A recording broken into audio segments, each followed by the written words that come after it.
Man, this is the worst moment of Vegeta's life, and we're gonna unpack it. Cause this isn't just him getting killed after taking one of the biggest beatings in Dragon Ball history. Trust me, we're gonna analyze the horrible beating, but there's more to this scene than what meets the eye.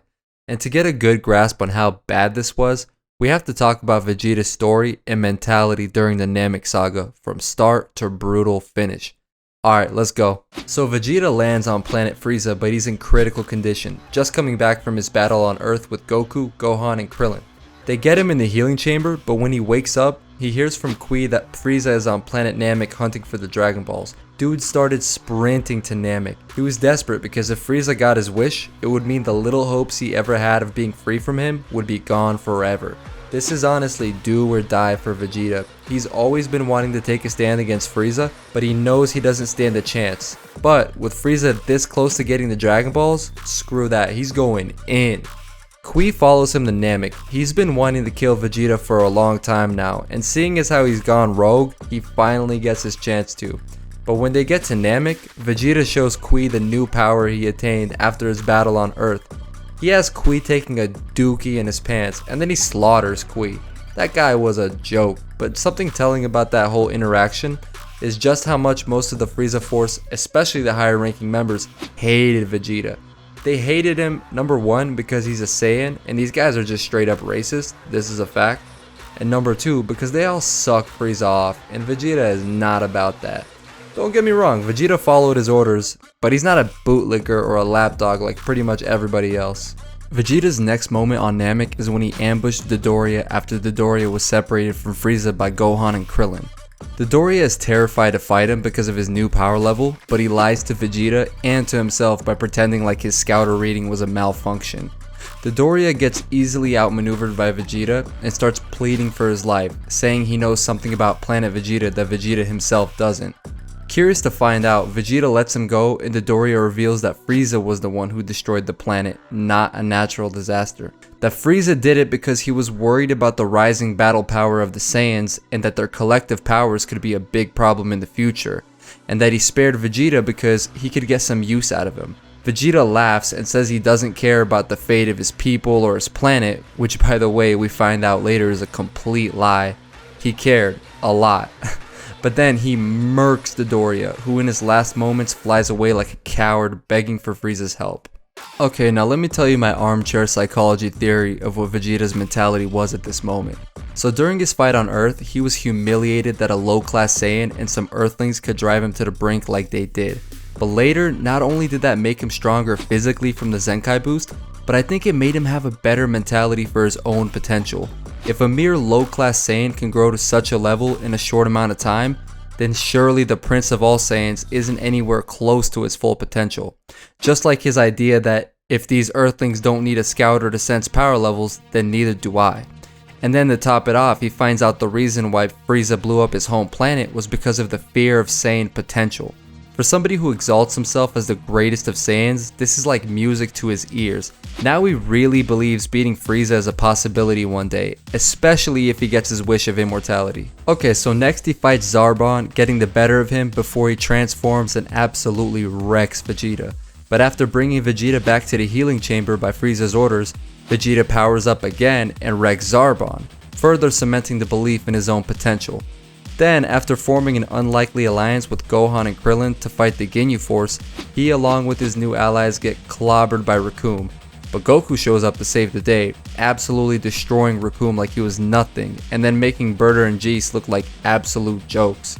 Now from Vegeta's perspective, he thinks that Goku's insane leap of power can only be explained by the legend he heard from his dad of the Super Saiyan. And he's baffled that the legend might be real, and even more so that a low-class Saiyan could achieve it. He feels a mixture of humiliation, envy, shock, and, as time goes on, confidence. Once he's recovered again and gotten another huge leap in power, he thinks that Goku actually isn't the Super Saiyan, but that Vegeta himself is getting closer and closer to becoming one. He kills Jace, almost gets his body stolen by Ginyu, and then, after plopping Goku into the healing chamber, starts taking a nap to recover his strength. When he wakes up, Dende, Krillin, and Gohan summon the dragon, wishing Piccolo back to life and transporting him to Namek, and almost getting away with Vegeta not knowing. Frieza's on the way now too, and it's now or never for Vegeta's wish of immortality. And then the Elder Namekian Guru dies, making the Dragon Balls useless. Now Frieza nor Vegeta can make their wish, and Frieza just showed up, and he's pissed. It's finally time for Vegeta to face Frieza. His rebellion is at its final chapter. At this point, he seems confident and worried at the same time, if that's even possible.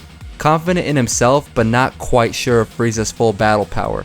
But man, when he was in a stalemate with First Form Frieza, he felt like with the help of the Earthlings, he could actually get the job done. The impossible has become possible, only for Frieza to transform and Vegeta's hopes be completely flushed down the toilet. Honestly, the way Vegeta acted against Second Form Frieza was a really bad look for him. He could have done a lot more to help Gohan and Krillin in the fight, who were much weaker than him but still trying to put in work. It's because of the roller coaster of confidence followed by disbelief that was going on in Vegeta's head.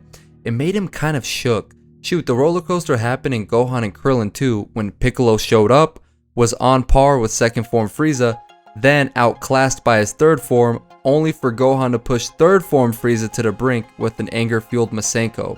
But Frieza was about to put all of the doubters to bed by transforming into his final form to finish everybody off. In the meantime, Vegeta asked Krillin to fatally wound him so Dende could heal Vegeta, and for him to get another huge power boost. A power boost that Vegeta believed would finally make him a Super Saiyan. And to be fair, it did make Vegeta a lot more powerful. Powerful enough for him to be the only one to see Frieza's death beam.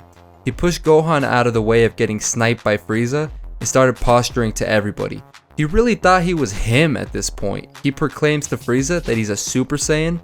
Frieza just laughs this off though, and this is when the worst moment of his life really starts. Vegeta charges at Frieza, and Frieza dodges his punch so quickly it immediately shakes up Vegeta. He keeps charging at Frieza but can't land a single blow. He tries everything he can, but nothing just seems to work, from punches to kicks to ki blast spamming, which has never worked before in the show by the way. Nothing. In a last ditch effort, he powers up the most powerful blast he can and shoots it at Frieza, but Frieza literally just kicks it away like a soccer ball. This was it. I mean really this was it. He just broke down. Dude, he literally started crying. He knew exactly what was gonna happen and he couldn't do anything about it. This moment, along with the beating that's about to happen, is the worst moment of his life, because this is what Vegeta's rebellion led to. He got so far, grew in power over and over again, wiped out most of Frieza's top men, all while gaining more and more confidence before fighting Frieza himself.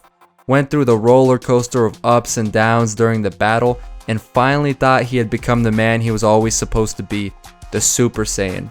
He was about to free himself from Frieza's grip and avenge his people, but in this moment, reality hit him like a brick. He never had a chance the whole time. Imagine how awful that would feel. I said that was the worst moment of his life, but I lied. It's about to get worse, because Frieza's about to give him one of the worst beatings in the entire show. It was so bad it hurt to watch. Okay, let's go. Frieza headbutts him, does a little dancey dance in the air, and then kicks Vegeta into the ocean. Then he parts the water to find Vegeta's future carcass on the ocean floor, picks him up by his hair, and like an animal just randomly eats a crab that was chilling on Vegeta's shoulder. It doesn't really get more disrespectful than this right here. He literally takes a break from torturing Vegeta for a quick bite of seafood. He starts punching his back, talking about some "oh, I'm just testing your reflexes." Later on, he grabs Vegeta's neck with his tail, lifts him up by his neck, and starts spamming punches to his back again. At this point, if you asked Vegeta how he was feeling, he'd say, "I broke my back. My back is broken. Spinal." Then Frieza just starts unleashing a full-on combo on him. Look at this. Just look at it. Speaking of looking, the entire time he's dogging him like this, Gohan, Krillin, and Piccolo are just watching front row like, dang, he's getting cooked and we're next. Then he throws him away like a banana peel and grinds a rock into his chest with his foot, just for fun. Just before he deals the finishing blow, Goku shows up and Frieza diverts his attention to him. Goku puts up a really impressive display at the start and Vegeta starts laughing, claiming that Goku is a Super Saiyan. Think about it, he so desperately at this point wants Frieza dead that he's happy that any Saiyan can contend with him, even if it isn't himself. Frieza snipes Vegeta with a death beam, and just before he dies, he pours his heart out to Goku, begging for him to beat Frieza. He tells him that Frieza destroyed their home planet, forced him into servitude, and begs him not to let anyone else become like he did. And honestly, this is one of the most underrated moments in the entire show. Let's not get it twisted. Vegeta deserved what happened to him. He wasn't a good guy at this point at all, but we can still feel for him in a way because we know how everything led to this and that he humbled himself in his final moments. And that's why this is also one of the major turning points for him as a character. Man, you gotta love Namek, an absolute masterpiece. I think I'll leave it there. That's it for today's video. Thank you everybody for watching. I really appreciate you, and I'm out of here.